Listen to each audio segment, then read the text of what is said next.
সহ ৮ দলের সমাবেশ। তার মানে আগুনে ঘি ঢেলে দেওয়ার মতো একটা পরিস্থিতি হল। ধারাবাহিকভাবে জাতীয় ঐক্যমত্য কমিশন রাজনৈতিক দলগুলোর সঙ্গে বৈঠকে বসেছে। সেই বৈঠক হবার পর তারা একটা জুলাই সনদ প্রণয়ন করেছে। সেই সনদ ঘটা করে প্রকাশও করেছে। এরপরে যে দ্বন্দ্ব সংঘাত শুরু হলো, কারণ ওই সনদের সঙ্গে ব্যত্যয়, যে প্রতিশ্রুতি সরকার দিয়েছিল সেই প্রতিশ্রুতির সঙ্গে রাজনৈতিক দলগুলোর চিন্তার তফাৎ।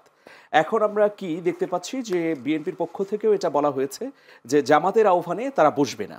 আবার অন্যদিকে জামাতের 11ই নভেম্বর মানে রাত পোহালেই জামাত সহ ৮ দলের সমাবেশ। তার মানে আগুনে ঘি ঢেলে দেওয়ার মতো একটা পরিস্থিতি হলো। এখন দেখুন, এই গণ অভ্যুত্থানকে কিন্তু মেনে নেয়নি আমাদের পাশের প্রতিবেশী দেশ ভারত। তারা গত 14 মাস ধরেই ফাঁদ পেতেছিল, ফাঁদ পেতে আছে এখনো। তারা চাইছে যে ডিভাইড অ্যান্ড রুল। যদি এই অভ্যুত্থানকারী রাজনৈতিক দলগুলোর মধ্যে বিভক্তি তৈরি হয়, তাহলে সেই সুযোগে তারা তাদের এজেন্ডা বাস্তবায়ন করবে।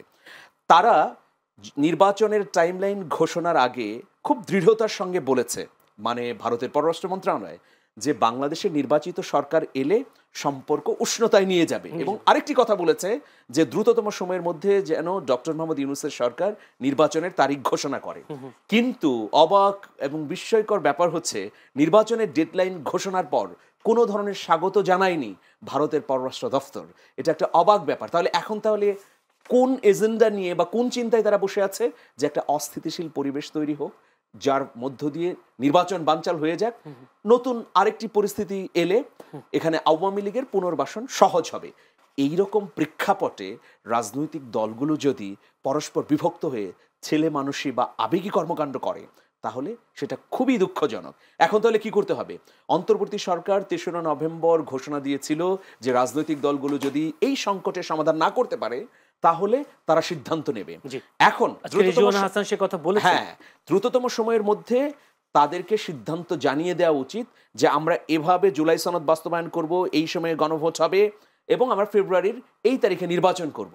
আমি যতটুকু তথ্য জানতে পেরেছি ভেতরের, যে গণভোট নির্বাচনের দিন হচ্ছে, মানে একই সময় হচ্ছে। জামাতের দাবি এক্ষেত্রে মানা হচ্ছে না, 1।